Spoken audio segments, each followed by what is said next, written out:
Hey guys, how's it going? Just wanted to catch you guys before the sun goes down. Been a very busy day already. Running around picking stuff up and had to go across town and actually looking at another project for the farm. Not a chainsaw, but you guys will see eventually on the channel. We're gonna go pick something up tomorrow. Hopefully, if everything pans out.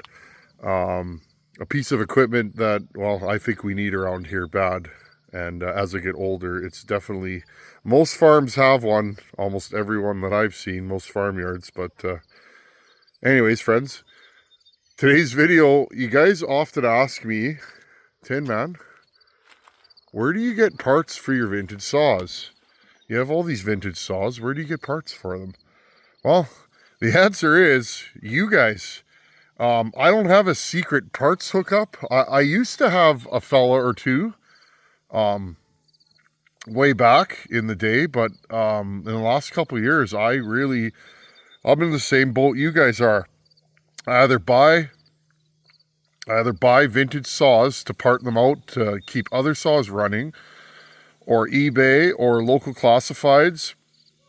But often, friends, more often than not, it's you guys out there that send me packages. Well, I got a package in the mail today. I think I know what it is, but let's open it up and see if I'm right before I start shouting names out. See you at the tailgate. Well, I got the Pioneer out here because I think that these are Pioneer parts. Now, I'm just going to I'm going to cut off my mailing address because, well, I always do that. So friends, if you've ever mailed me something, if it's something small, I can still accept it. But unfortunately, the way of the rural lifestyle, the rural way of life is slowly dying. I think people are moving out here in droves, but things are changing, friends. I don't live remote; I live rural. So, if you understand what that means, I was talking to a couple of fellers. They are from Australia. They're here on like I guess it's like an exchange farmer program. I don't know what you call it, friends, but it's like an exchange student program. And they're here farming with one of my neighbors.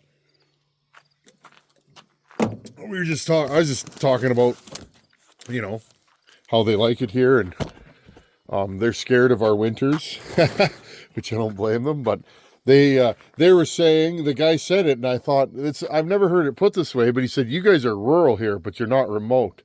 And one of the fellows said, we drive 4.5 hours before we hit a paved highway. And I thought, oh, you boys are serious. Anyways, friends, I got this package in the mail, and there's no return address on it. Oh, here we go, friends. Miles. Miles is a fella from BC. I don't know if he wants me to say his name. Some people say, I'm going to send you something, but I don't really want it on the channel. I just, thanks is enough for me. But anyways, Miles is one of those guys, he pops in and out, and he's just always a good help. He's another fella from British Columbia. He saw my video about the P51. And I've been looking, friends, on the eBay and other places for wraps. The problem is for me, friends, a lot of this stuff is, I have so many saws I'm working on that I have to prioritize what I'm buying parts for. Because if I bought parts for everything, I would definitely,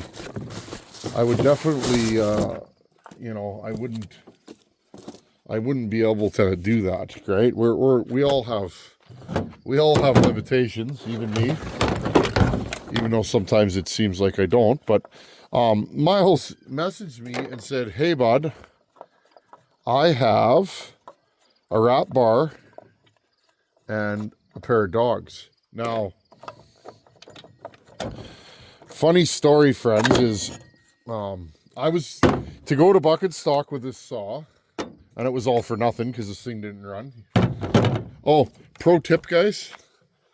I've been doing this lately and it's super hokey. You see what that is? That's a zip tie.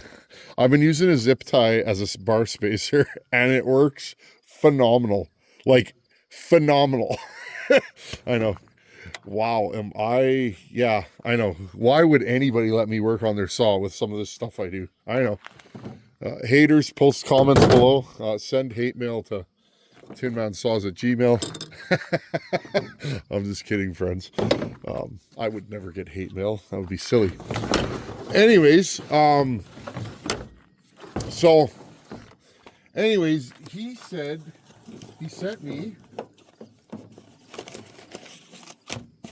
here, friends, my guilty pleasure. I don't know what it is about this stuff. I try not to drink pop, but this stuff's so good. I like these micro cans. They're the right size. Oh, yeah. So Miles sent me a set of dogs right here. We're gonna get those changed out. Now, I think these are homemade, but they're nice. Like, look at that. And something you don't generally see is he sent me an outer dog as well. Now, I'm not sure, but I think Miles might have been around, because Miles, you've been here for a long time, buddy. I think Miles might have been around when we were making the Fab Willie dogs. And a buddy and myself were toying around making our own dogs. He was going to make them, and I was going to give him the patterns. Anyways, that went by the wayside, like so many other good projects. But these things are awesome. These are definitely going on the saw, Miles. Thank you. But yeah, I think Miles was around then, if I remember correctly. I could be completely wrong. Now, the problem is with this, friends, I ripped the wrap bar off of one of my other nice saws. I could not get these things. Oh, I couldn't get these things to come loose. Oh, wow. Friends, this thing is like, holy schmoly. No. And these are just straight. No. Wow. I don't know if I'm going to be able to get that off, friends. Yeah, and these are just nutted straight through. Okay. 5/16. But yeah, this is a square on here. See, it's not like you can just pull this off. Give me a second here, friends. I'm going to have to get biblical with this thing. Okay, friends. Well, before it gets too dark here, I'm going to wake this thing up. I'm going to give it a couple of good taps. If that doesn't work, I got a can of Croyle given to me by the Dolmar man at Bucket Stock. Maybe I'll try some Croyle in there. No, that's not gonna work. Maybe this one.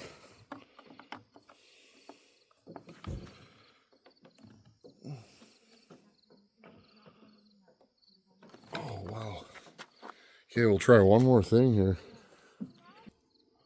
Now, I do have one bigger than this in the house, but the Jet, this is the biggest screwdriver I own, I think, or second biggest. And look at that, friends. Oh, I've been fighting with this thing for like over a month. Not that I was going to put that other wrap on it. I already put it back on the saw that it goes to, but I just wanted to get that off because it was bothering me. Okay, there's that and that. Have this. I'll put it on its side so you guys can see if you've never worked on these. Pioneers, very easy to work on. One of my favorite saws to run. Probably not one of the best saws build quality wise. If you're gonna buy one of these used, especially like online, you don't pay too much for it. They're usually broken somewhere, like the rear handle here. Usually they're cracked on the bottom. They're very hard to find. So I do I do have a couple of rear handles that from that big parts lot I bought. That's one of the reasons why I bought it, was for the rear handles. Okay. Oh, Miles, buddy. He's like, it's a gray wrapped handle. I hope that's okay. And I'm like, no, I will not. I will not accept a gray wrapped handle. I'm just kidding, friends. Yeah. I just want a full wrap so that I can cut trees with this thing. And yes, I could cut trees with a half wrap, but, and I don't do the wrap debate because I was a half wrap guy. Now I'm a full wrap guy. And the reason why I'm a full wrap guy is I don't have to back bar and I can cut from any angle, any scenario. The only thing I can't do, which I do agree with, flush cutting stubs. We do that here because guys that don't flush cut, you know, they're cutting on side hills. We don't have side hills here. Everything's flat. So typically when you do a tree removal, if you're not grinding the stump, you flush cut it, you know, an inch from the ground or whatever, as low as you can so that the fellow's not going to hit it with his mower or whatever. That's what we do here. So, if I am in a scenario, and I don't do a ton of tree work for people, but if I am in a scenario where I have to flush cut, then I'll bring a half wrap saw, big enough to pull enough bar that I can flush cut whatever I want. But for falling, I want a full wrap and a good set of dogs. And I'm a happy camper. Took me a long time to convert though, friends. And here there are no, hopefully you guys can see that. Here there are no full wrap saws generally. The dealers don't even carry them. When I bought my 572, I said to the guy, I want a brand new 572. And he looked quite happy because, you know, I don't think they sell stuff like that every day at that dealer. They do sell a lot of saws there, but bigger saws are not the flavor of the week here. And, but I said, I want one. He said, well, which one do you want? What bar length? I said, and I remember, because he looked at me super funny, I want a 572 with a full wrap XPG. I don't care about the bar length, but I said, since you're asking, I'd like a 28 or a 32. And then he looked at me like I was crazy and said, 32 is too much for that saw. And then he followed up with a 28 is too much for that saw. And I thought, geez, I run 28 on my stock 562 for like a decade now, or whatever, 8 years, however long I've been running 28 on that thing. And nary a problem. But anyways, so I like a full wrap. Now here you guys go, a little bit lower. So yeah, I understand, like when guys say, oh, I can't get that, there's no saws in my parts. Friends, I live in Manitoba, there's no saws here. Those of you out there who are also saw collectors, no. I don't buy a lot of saws locally anymore, and part of that is there's not a ton of saws here that I'm usually after, but the other part is the local guys, it's nice for them to get some saws too. I have a lot of saws, so I mean, I don't feel bad when a local guy gets a nice saw. There's been a couple of really nice 266s for sale lately, and I haven't bought them, friends. Even though you guys know that's like a trigger for me. I see a 266 on a shelf for sale, I gotta buy it. But there's a fellow locally posted that he's looking for 266s in parts. So I think it's like, well, I got enough of them to last me for a year or two. So might as well give somebody else the chance, you know. I almost want to message the fellow and say, hey, what are you looking for? Can I help you? That's just the way I am, friends. Okay, well.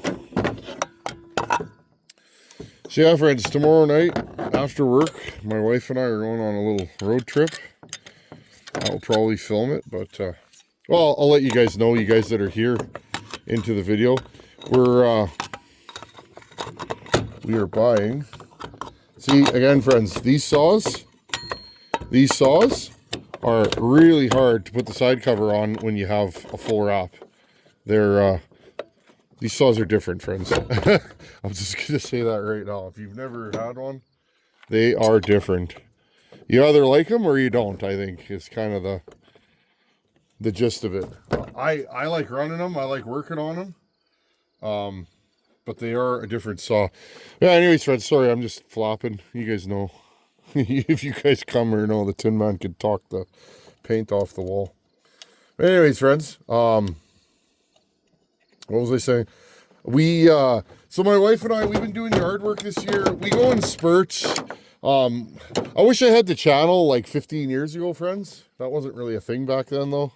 I mean, it was, but it never crossed my mind to start a YouTube channel.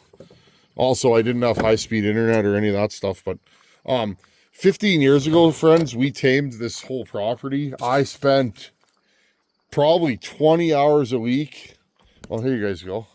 This back here, friends, this is all 4 and 5 foot grass, Canada thistle. There was tractor parts and wheels and metal and barbed wire. Okay, this whole back. This stuff here, friends, and I'm going to be honest, none of that stuff's mine. That stuff's going soon. That was a neighbor I helped out years ago, and, well, anyways, that's what's left. But just that trailer, friends. That trailer and that brush cutter are mine. That's it.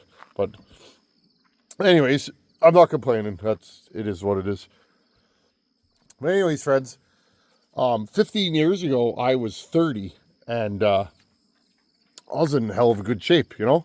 Heck of a good shape. I could go. I was working 12 hours a day on the tools, and I could come home and do another 4 or 6 hours out here, hand bombing stuff. And I had a small tractor then, but most of this yard I cleaned up by hand, and bringing stuff through to here and into the pile there. Well, friends, I'll bring you back to the saw because that's why we're here. But as I get older, not that I can't do the work, I'm still fully capable, and I will continue to slug it out day after day here until I'm too old to do so. And then I'll either move or I'll buy more equipment. But as time goes, friends, and we have a 4-year-old, you just don't have the time that you once did. Children take time up.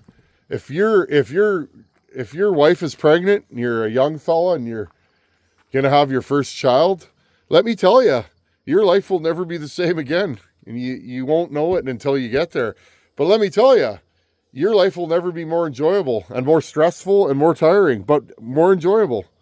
So anyways, friends, on the weekends I prefer to take my daughter to the beach, and we do that often, and go for family walks at night and stuff like that. So that just means I don't have the amount of time I once had.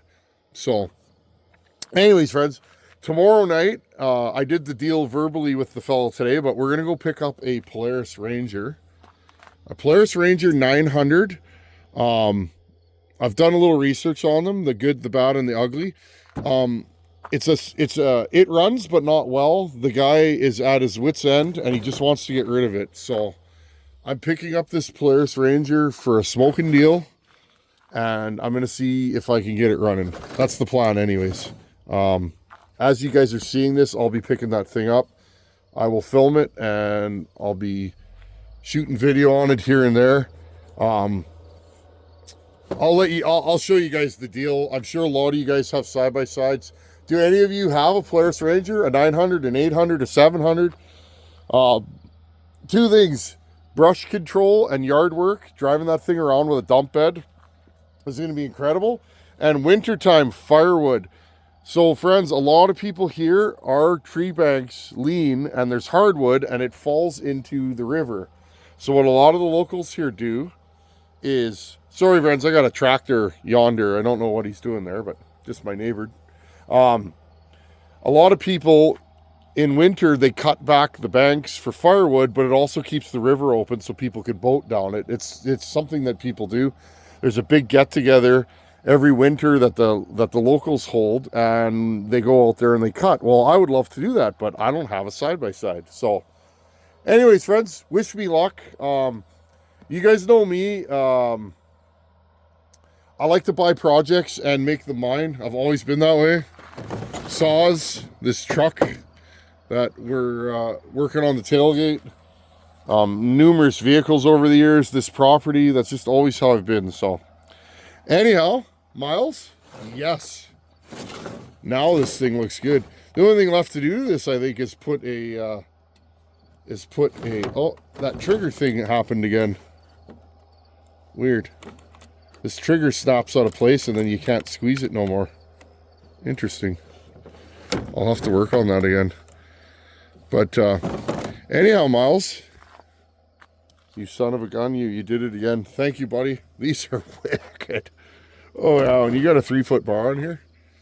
So the only thing left to do to this, friends, I guess, is port it. I'd like to port this as a saw for me because it's fun to pull up to the wood pile with something weird and it's ported because, well, that's always fun. Yeah, this trigger does that, friends. It gets stuck. But, yeah, I think I'm going to port this one for me, and I have an extra set of 2-stage reeds for it, so we'll do that. And I know these port up nice. The Iron Horse did one years ago for bucking. There we go. And we'll give her a go. Anyhow, friends, that's the secret. I don't have a parts hookup. My parts hookup is you guys. I don't know what I would do without you guys. This channel would not even be 1/10 of what it is. You guys just keep me going day after day, week after week, year after year. I feel bad when I don't have anything to post because I know you guys are here to watch, and if I can make your day a little bit better, or help you in some way, that's what this is all about. So anyhow, guys, thanks for watching. Take her easy. Miles, thank you, buddy. You're a good dude. And hopefully one day I get to BC, and maybe, I don't know, maybe when I get to BC, we can have a meet and greet or something for all you guys from BC that are helping me out all the time. It seems like there's tons of you. Anyhow, later, guys. See you in a couple days. Later.